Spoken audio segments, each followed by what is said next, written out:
자, 오늘 함께 봉독하실 하나님 말씀 요한복음 20장 19절로 23절까지 말씀을 보겠습니다.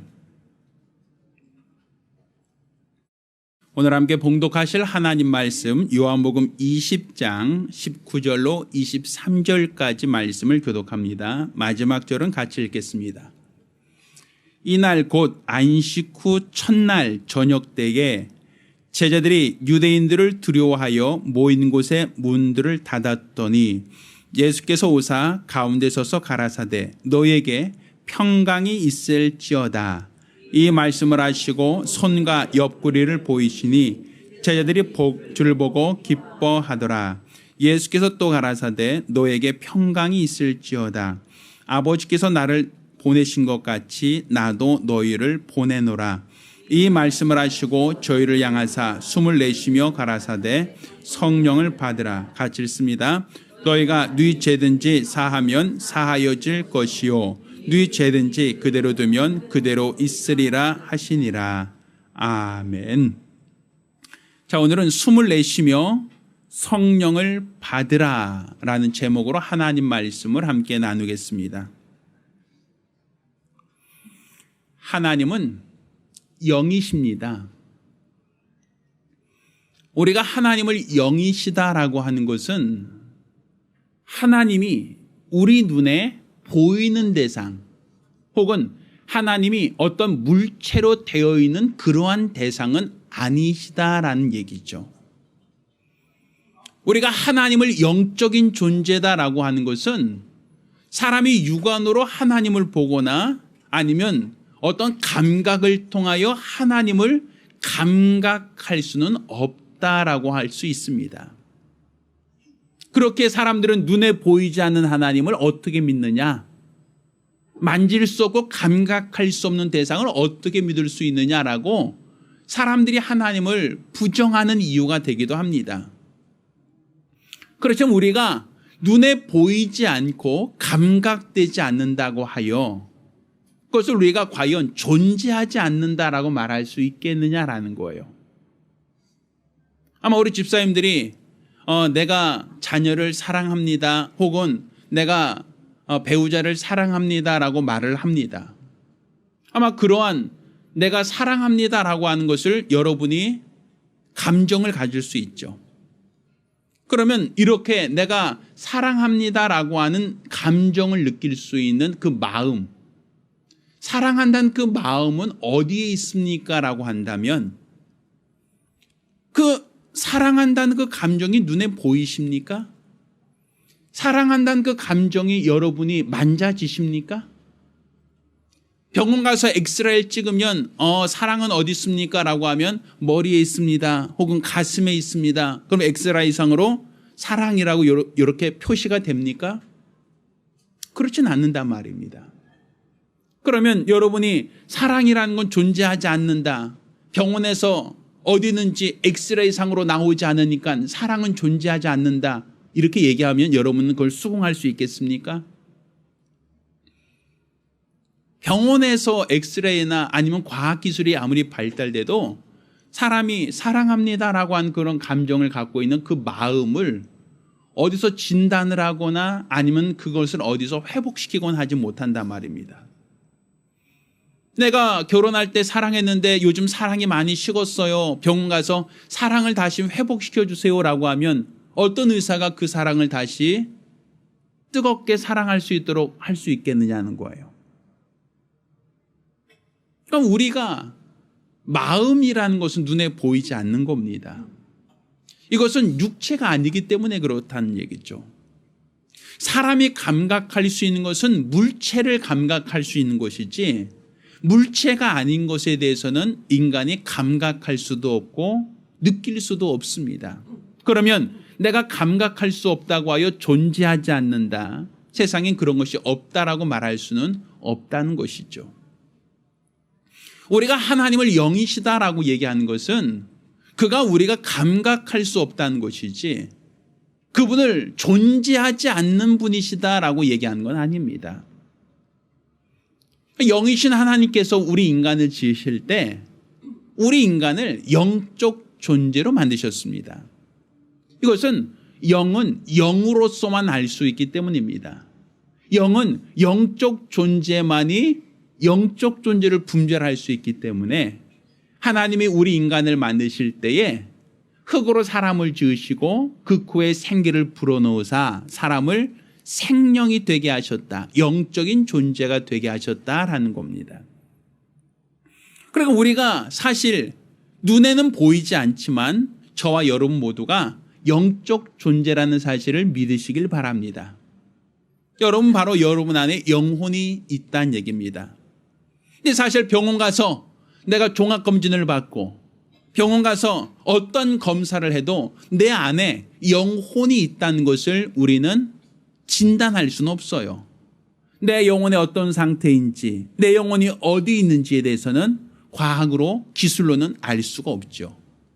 그렇지만 사람은 우리가 영혼이 있는 영적 존재라는 것에 대하여 성경이 말하기 전부터 우리는 모두가 알고 있었단 말입니다. 그래서 우리가 예전에 딸이 시집갈 때 뭐라고 얘기했습니까? 너 그 집 가서 그 집에 뭐가 되라? 귀신 되라. 이런 얘기를 했었죠. 사람들이 영혼이 보이지 않지만 영적 존재에 대해서 사람들은 느끼고 있단 말입니다. 그래서 사람이 죽으면 사람이 죽었다는 것을 그 사람에게서 혼백이 떠났다라는 얘기를 했죠, 주로. 아니, 그 사람이 혼백이 떠났다라고 얘기하는 걸 그 사람이 보았습니까? 그래서 예전엔 초상집에 가면 저승사자에게 주는 저승사자 밥을 이렇게 앞에 놔뒀다고 합니다. 그 당시 먹을 것이 없던 시대, 아주 가난한 시대에 그 저승사자 밥을 이렇게 떠놓으면 개들도 먹지 않았다 이런 얘기를 하더라고요. 그러니까 사람들이 눈에 보이지 않는데도 불구하고 눈에 보이는 대상을 이야기를 한단 말입니다. 눈에 보이지 않아도 우리가 사람이 죽으면 영혼이 떠나간다는 얘기를 하고 또 그 사람이 억울하게 죽으면 하얀 소복 입고 머리 풀어 헤치고 그리고 얼굴 파랗게 한 다음에 케찹 묻히고 와서 히히히히 하면서 사람들이 겁을 준다 아니면 원한을 풀어달라고 한다 이런 얘기까지 했잖아요.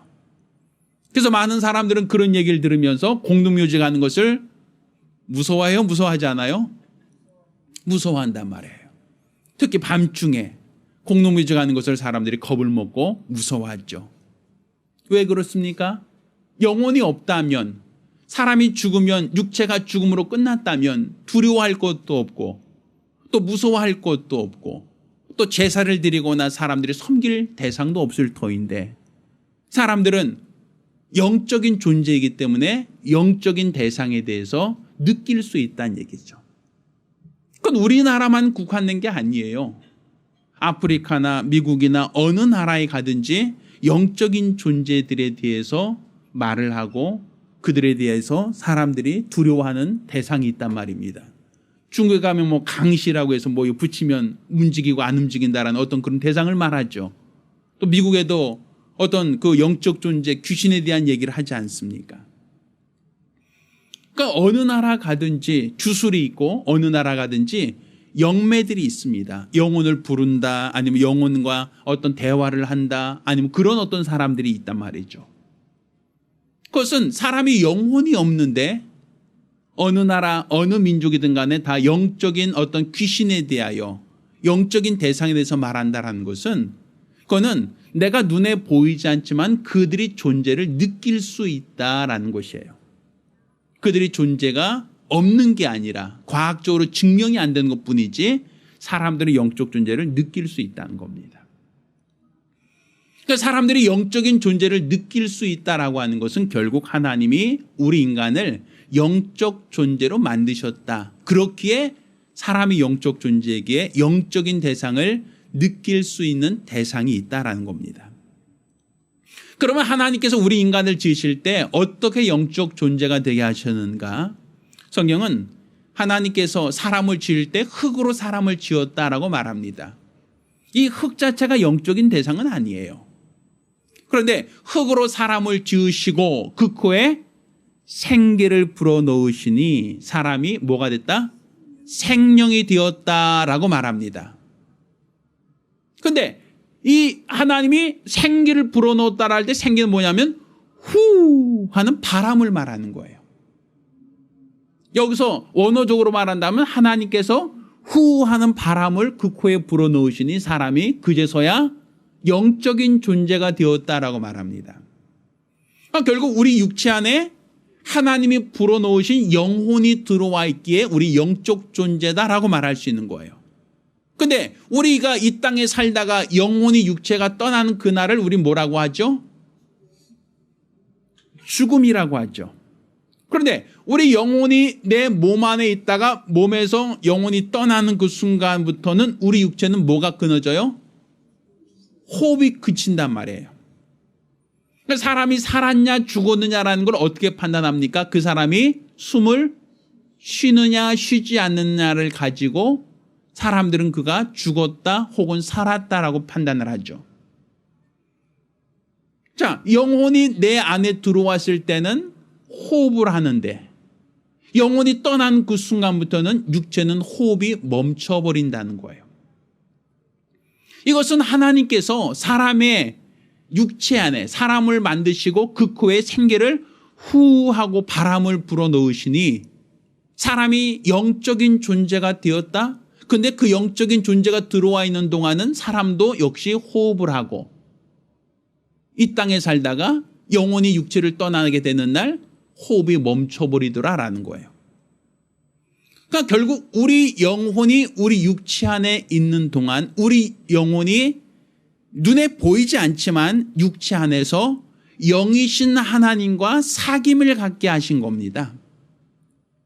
그러니까 하나님께서 우리를 영적 존재로 만드셨다라고 하는 것은 세상의 모든 짐승들, 세상의 모든 식물들, 세상의 모든 것을 만들 때 그들 모두를 하나님이 다 영적인 존재로 후하고 호흡을 불어넣으신 게 아니라 하나님의 형상으로 지음받은 저와 여러분, 우리 인간에게만 하나님이 생기를 불어넣어서 생명이 되게 하셨다라는 얘기예요.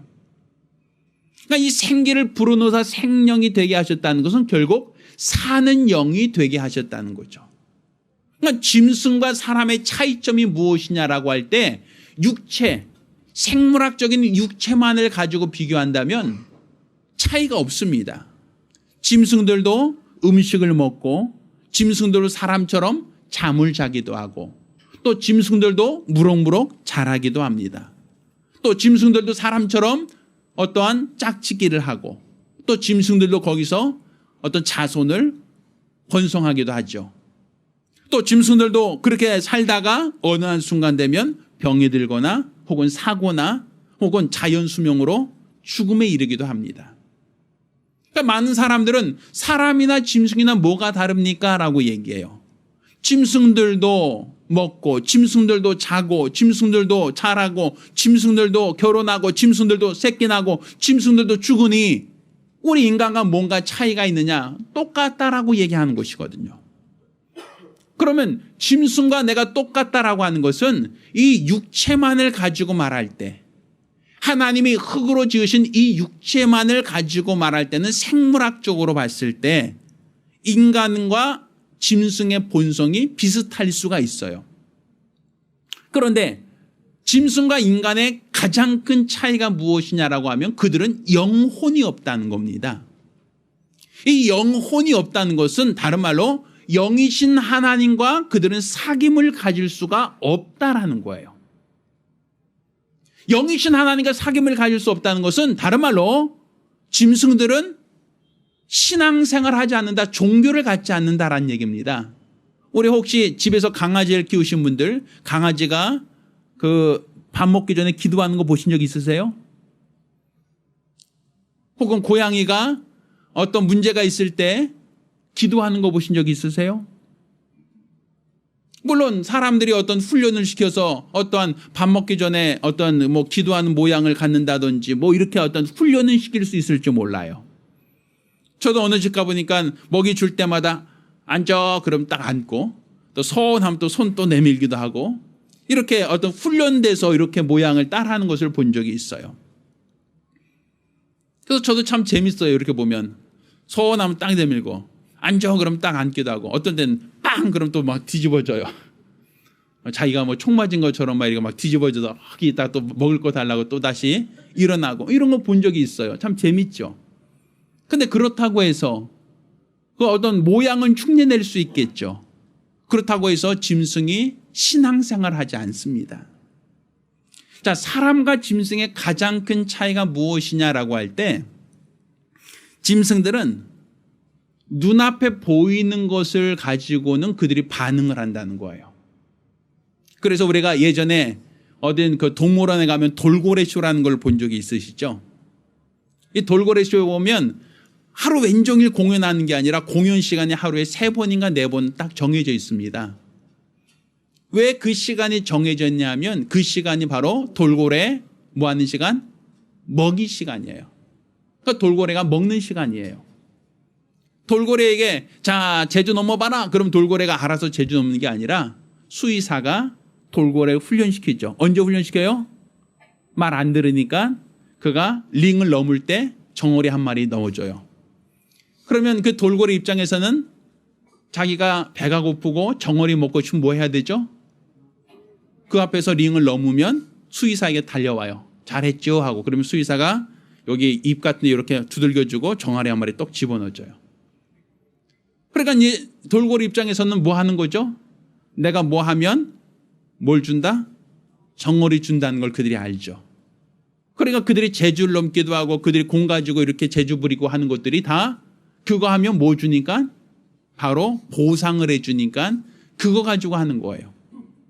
그렇지만 만약 수의사가 자, 나 내일 줄게. 내일 줄 테니까 자, 해보자. 그러면 해요 안 해요? 안 한단 말이에요. 먹을 거 주지 않으면 짐승들은 움직이지 않는다는 거죠. 그 먹을 거라는 건 바로 그들 눈에 보이는 어떠한 먹을 거를 그들에게 제공해 줄 때 그들은 바로 제주를 부리고 훈련이 될 수 있다는 거예요. 그런데 사람은 우리 자녀들 길도 그러죠. 자, 다음 달 시험 잘 보면 엄마가 너 놀이공원 데려갈게. 뭐 이런 얘기 하죠. 그런 거 안 하세요? 아니면 다음에 너 공부 잘하면 성적 올라가면 다음에 내가 자전거 사줄게. 뭐 이런 얘기 할 수 있겠죠. 그럼 당장 어떤 자전거나 놀이기구를 그 앞에 보이지 않아도 아이들은 이번에 시험 잘 보면 엄마가 자전거 사준다 그랬어. 이런 생각은 할 수 있겠죠.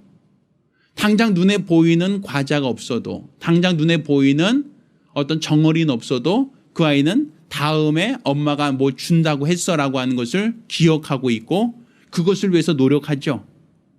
그러니까 많은 사람들이 왜 고시촌 들어가서 공부합니까?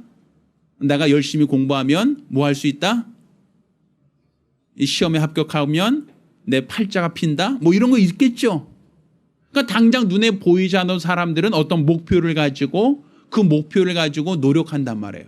당장 그들에게 보상을 하지 않아도 그들은 보상을 받으려고 노력한단 말이죠.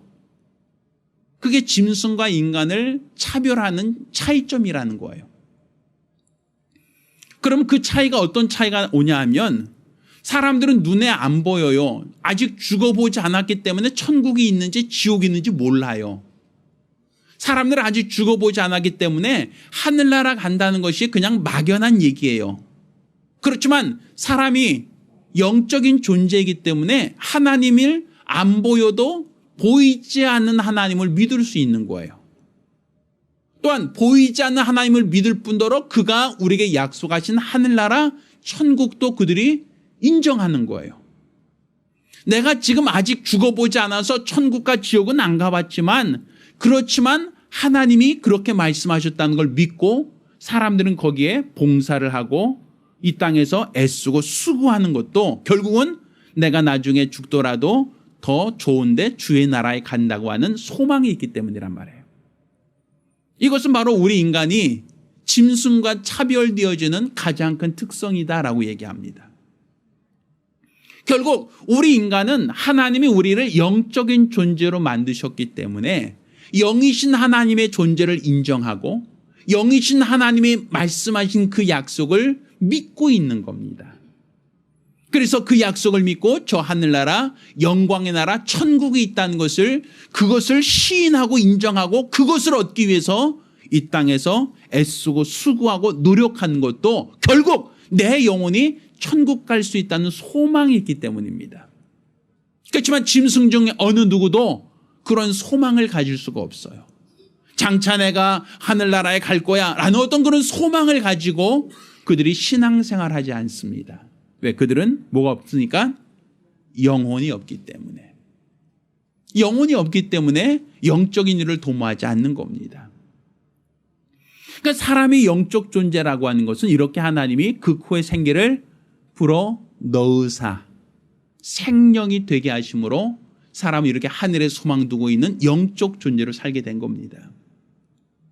그러니까 하나님이 우리 인간을 영적 존재로 삼으신 것은 결국 우리를 세상에 있는 수많은 짐승과 똑같게 취급하겠다는 게 아니라 그들을 아주 특별하게 구별하시겠다는 의미가 있는 거예요. 그러니까 내가 영적 존재라는 것은 바로 나는 아주 고귀한 특별한 존재다라고 하는 것이죠. 또 우리 인간이 다른 짐승과 구별되어지는 가장 큰 차이는 영적 존재다라는 데서 우리가 가지고 있는 존엄성, 우리 인간이 가지고 있는 귀한 가치가 있는 겁니다. 그래서 하나님은 이렇게 영적 존재가 된 인간을 해치거나 그들을 다치게 하거나 그들을 죽이는 것에 대하여 죄라고 얘기하는 겁니다. 그것을 죄라고 규정할 수밖에 없죠. 왜? 하나님이 영적 존재된 인간을 하나님이 귀하게 여기시니까. 너희도 귀하게 여기라는 것입니다. 자, 그런데 우리가 이렇게 영적 존재로 하나님이 구별하셨는데 왜 우리가 영이신 하나님을 알지 못하고 영이신 하나님에 대해서 우리가 왜 막연한 존재가 되었는가? 이것은 첫사람 아담이 하나님의 말씀을 거역하고 선악과를 따먹음으로 그들이 범죄했기 때문입니다. 성경은 이와 같이 얘기하죠. 동산 중앙에 있는 나무의 실과는 네가 먹지 마라. 네가 먹으면 정령 뭐하리라? 죽으리라. 분명 하나님께서는 영을 갖고 있는 인간이기에 하나님의 말씀을 그들에게 계명으로 줬습니다. 그 계명을 줬다는 건 다른 말로 내 말이 곧 영이요 생명이니라고 했거든요. 그러니까 하나님이 영적 존재된 인간에게 하나님이 계명 곧 영이신 말씀을 주셔서 그들로 그 계명을 가지고 살게 하셨는데 그런데 첫사람 아담 때 하나님이 주신 이 말씀을 거역했어요. 그 거역함으로 선악과를 먹었죠. 그럼 선악과를 먹으면 정령 어떻게 된다? 정령 죽으리라 했거든요. 근데 사실 아담은 그거 먹고 바로 하고 죽었습니까? 하와는 그거 먹게 한 다음에 갑자기 배를 움켜쥐고 하고서 갑자기 쓰러졌습니까? 그렇진 않죠. 왜? 분명 하나님은 죽으리라 했는데 아담과 하와는 멀쩡했고 멀쩡했으니까 그들이 벗은 걸 알고 옷을 지어 입고 또 그들이 서로 결혼해서 자녀를 낳기 시작했거든요. 분명 하나님은 먹으면 죽으리라 그랬는데 그들은 뭐 벌거벗었음을 알고 부끄러워 숨다가 옷도 지어 입고 또 같이 결혼해서 거기서 아이도 낳고 죽지 않았잖아요. 그러면 하나님이 죽으리라 한 것은 뭐가 죽었다는 겁니까? 영이 죽었다는 거예요. 그러니까 인간의 범죄라는 것은 결과적으로 영이 죽었다는 것인데 영이 죽었다는 것은 그 기능을 잃어버렸다는 겁니다. 제가 예전에 어떤 분이 실명했다는 얘기를 들은 적이 있어요.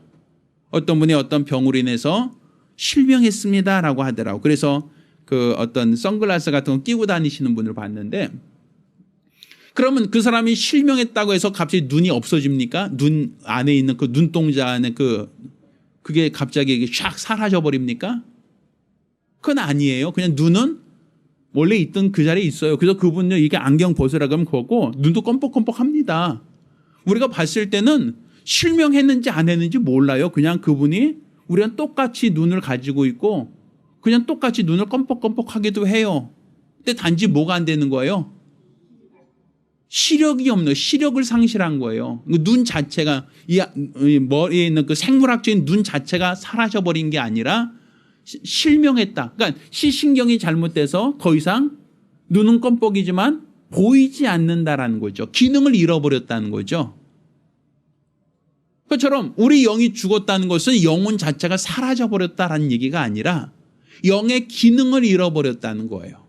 영의 기능을 잃어버렸다는 것은 결과적으로 영이신 하나님을 느끼지 못하게 되었다. 영이신 하나님을 감각할 수 없게 되었다. 영이신 하나님과 교통할 수 없게 되었다. 영이신 하나님과 끊어진 상태가 되었다라는 것을 말하는 겁니다. 그러니까 결국 내가 먹으면 정령 죽으리라 한 그 말씀 때문에 결국 내가 영적 존재이기는 하지만 영이신 하나님을 감각할 수 없게 된 거예요. 영이신 하나님을 느끼지 못하게 된 거예요. 영이신 하나님을 전혀 분별하지 못하게 된 상태. 이게 바로 우리가 영이 죽었다라고 얘기하는 거죠. 그러니까 결국 내가 영적인 존재이지만 영이신 하나님을 모르니까 사람과 사람 사이의 영적인 존재라는 것을 그냥 막연하게 느끼게 되는 겁니다. 그러니까 영이 눈에 보이지 않지만 내가 영적 존재라는 것은 막연히 느끼는데 단지 누구로?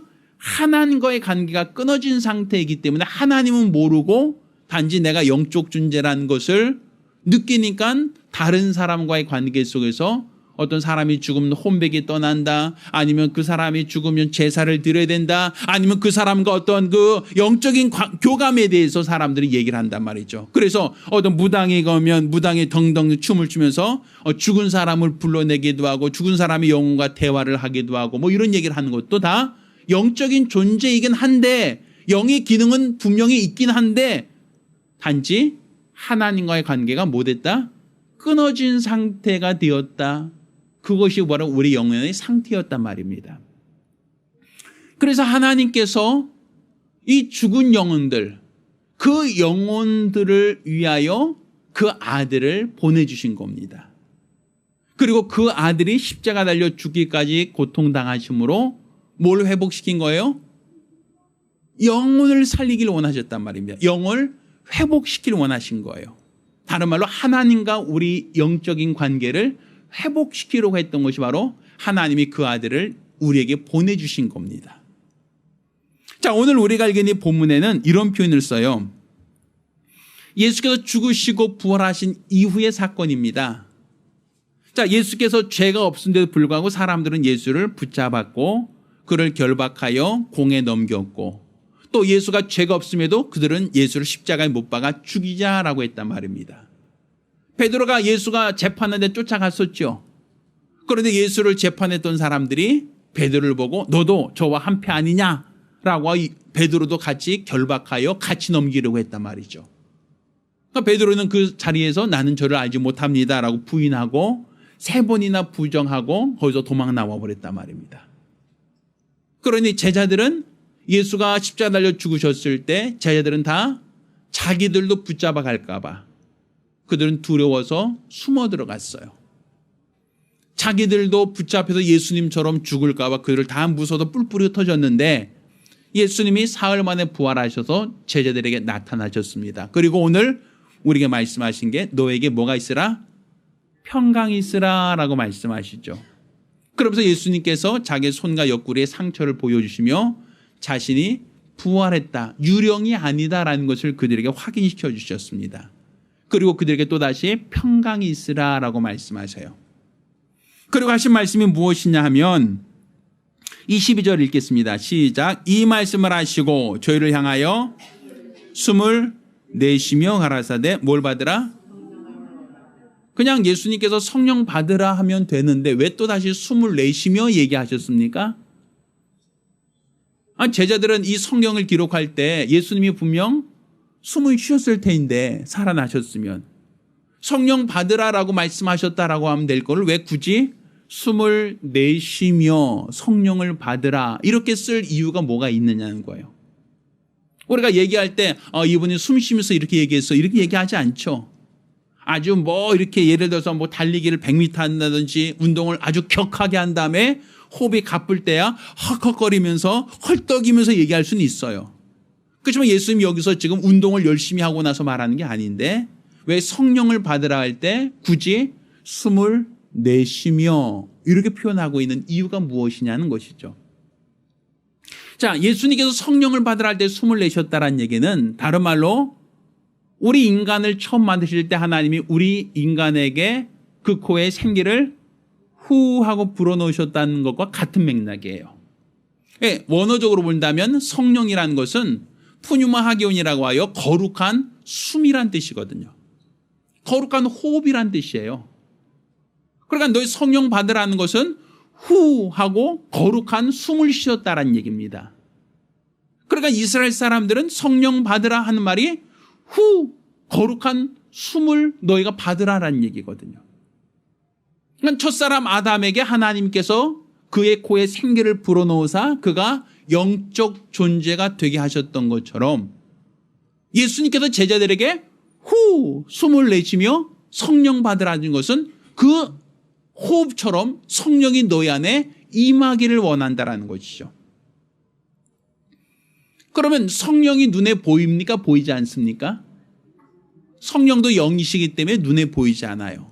그래서 우리가 영을 갖고 있는 사람과 영을 갖지 않고 있는 짐승이 영적인 존재라는 것은 의학적으로 분별되지 않습니다.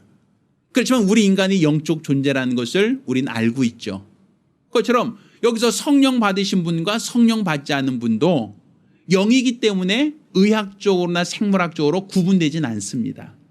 그렇지만 분명한 것은 성령을 받았다라고 하는 것은 바로 내가 하나님으로부터 영적 존재로서 하나님과 교통하게 되었다라는 의미가 돼요. 하나님과 사귐을 갖게 되었다라는 얘기가 됩니다. 이전까지는 하나님을 모르고 하나님과 무관하게 살던 내가 이제 하나님과 더욱더 긴밀한 사귐을 갖게 된 존재, 존귀한 존재가 되었다라는 얘기가 되는 거예요. 그러니까 내가 성령을 받았다라고 하는 것은 내가 죄사함 받고 내가 하나님과 더 관계를 맺게 되었다. 하나님과 사귐을 갖게 되었다. 하나님으로부터 귀한 존재로서 인정을 받았다라고 하는 얘기가 되는 겁니다. 또 우리가 성령을 받았다라고 하는 것은 곧 하나님께서 영을 갖고 있는 아담에게 동산 중앙에 있는 실과를 먹지 말라는 계명을 주셨죠. 그것처럼 내가 성령을 받았다라고 하는 그 사람에게 하나님은 또 뭘 주시는 거예요? 말씀을 그들에게 주시는 대상이 되었다는 거예요. 그러니까 영적 존재가 아니면 하나님 말씀을 영으로 받질 않습니다.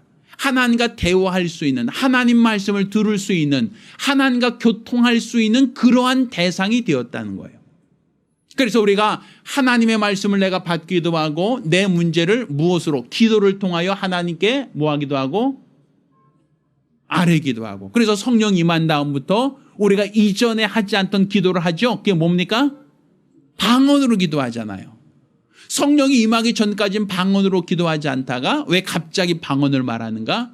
결국 내가 성령을 받음으로 영적인 존재, 영이신 하나님과 사귐을 갖게 되면 하나님의 말씀을 우리가 받을 수 있는 대상이 되고 또 내 사정을 방언을 통하여 하나님께 아뢰일 수 있는, 그러니까 서로 대화할 수 있는, 소통할 수 있는, 교감할 수 있는 대상이 된다라는 얘기가 되는 거예요.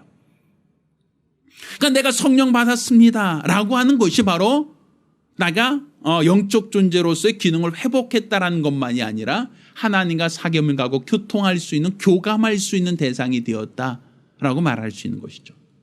또 내가 하나님이 성령을 받으라 호하고 하는 호흡을 받았다라고 하는 것은 다른 말로 하나님이 맡기신 직분을 감당할 수 있는 대상이 되었다라는 얘기가 돼요.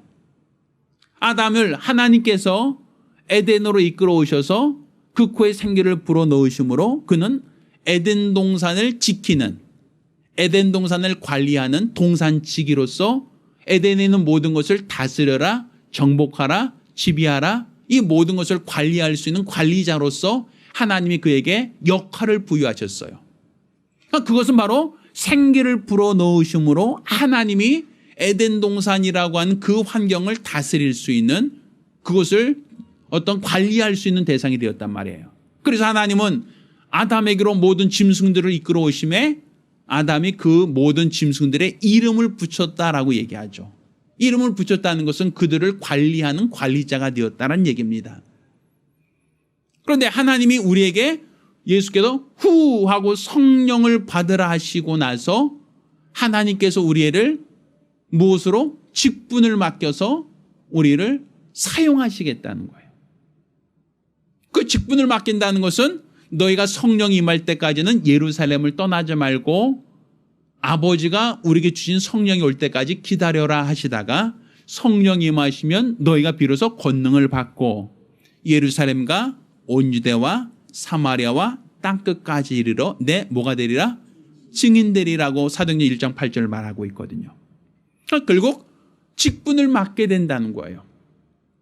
그러니까 하나님이 후 하는 그 호흡을 부시고 그 호흡으로 인하여 영적인 존재가 됐을 때 하나님이 맡기신 직분을 감당할 수 있는 자격, 하나님 맡기신 직분을 감당할 수 있는 능력을 갖게 된다는 거예요.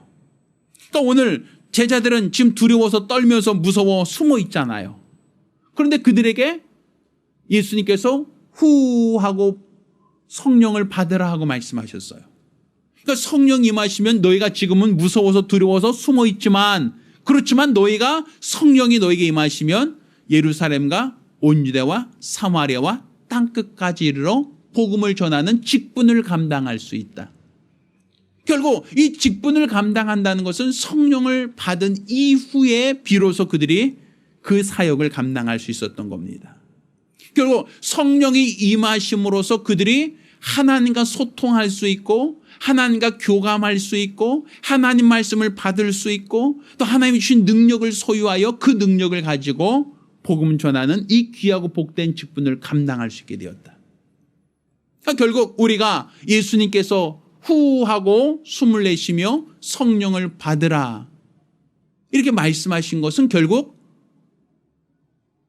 사람이 육안으로 보이지 않지만 과학이나 기술로는 영적 존재라는 건 감각되지 않지만 이렇게 내가 영적 존재로서 하나님과 사귐을 갖고 하나님과 교통하며 하나님 맡긴 직분을 감당할 수 있는 아주 특별한 존재가 되었다 이렇게 말할 수 있는 거예요. 그러니까 이렇게 우리가 성령을 받은 사람들, 그러니까 예수님의 제자들 모두가 오순절 다락방에서 성령이 임하셨을 때 그들이 어떻게 되었는가? 예수님이 붙잡혔을 때는 서로 무서워 두려워 떨며 다 도망갔던 그런 사람들이 그들이 성령을 받은 이후에는 자기의 목숨을 걸고 복음을 전하기 시작한단 말입니다.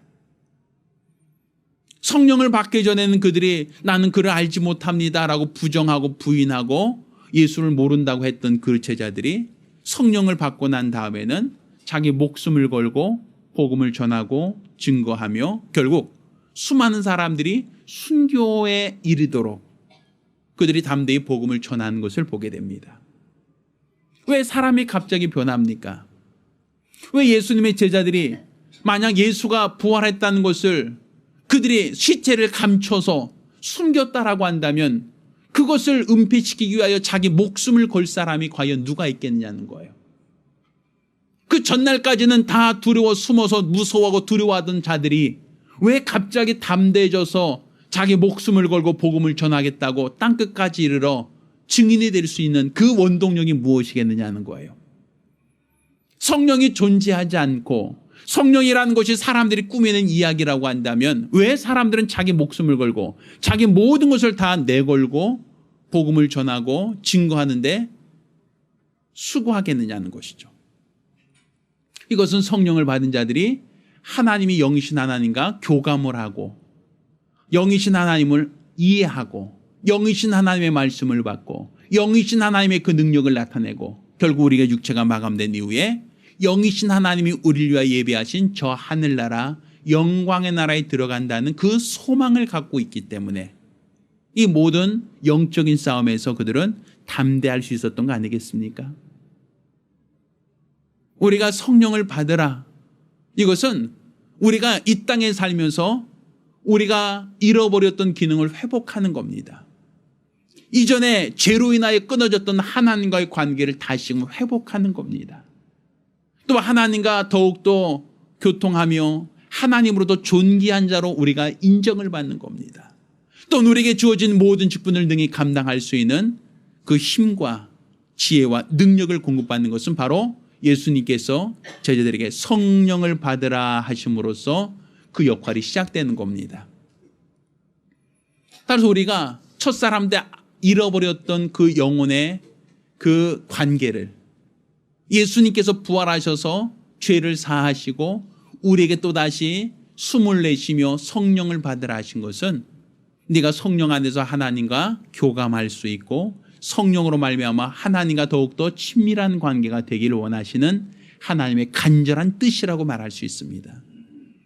따라서 저와 여러분 모두가 성령으로 말미암아 하나님을 알고 성령으로 말미암아 하나님과 관계를 회복하고 또 성령으로 말미암아 마지막 직분을 감당하며 머지않아 우리 육체가 마감되는 날 나 영혼이 주님 앞에 들어갈 수 있는 믿음의 담대함이 있으시기를 예수 이름으로 축원합니다. 축원합니다. 할렐루야. 우리가 기도합니다. 우리가 기도하실 때 우리가 다 영적 존재입니다. 여기 눈에 보이지 않는다 할지라도 분명 나는 영적 존재이고 영이신 하나님과 사귐을 가질 수 있는 아주 존귀한 존재입니다. 내가 그것을 알지 못한다면 지금 나는 성령을 받으라는 주의 말씀, 그 명령을 우리는 주목할 필요가 있습니다. 성령으로만 하나님과의 관계를 회복할 수 있고 성령으로만 우리 하나님의 말씀을 들을 수 있으며 성령으로만 우리 하나님의 능력을 나타낼 수 있고 직분을 감당할 수 있기 때문입니다.